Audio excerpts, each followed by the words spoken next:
साधासा विषय होता की बाबा कोकणातल्या ज्या बागायतदारांवर किंवा आंबा काजूच्या ज्या शेतकऱ्यांवर अन्याय होत आहे त्याच्याबद्दल आवाज उठवण्याचं काम आमच्या पक्षाच्या माध्यमातून आणि शेतकरी कामगार पक्षाच्या वतीने होत होतं.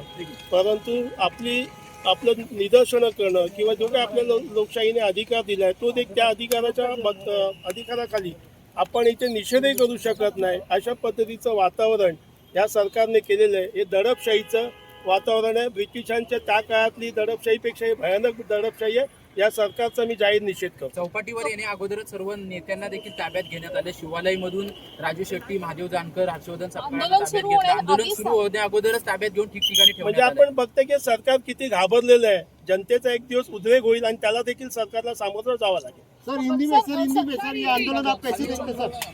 ये जूनशाही है, दड़पशाही है, इसको मैं समझता हूँ. अगर ये जूनशाही का दड़पशाही का सरकार का मैं तीव्र भाषा में निषेध करता हूँ.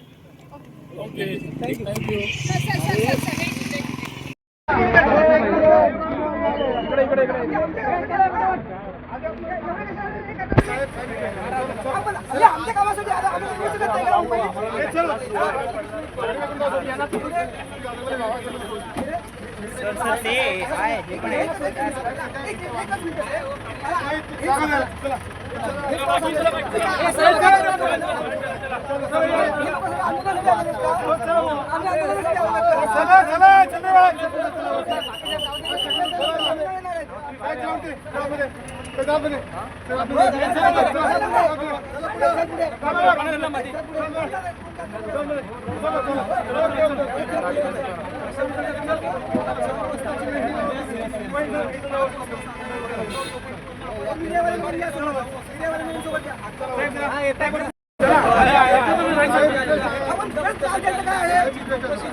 ज्यानुसार या ठिकाणी यांची धरपकड करण्यात आलेली आहे पुढची कारवाई जी आहे ती काय होणार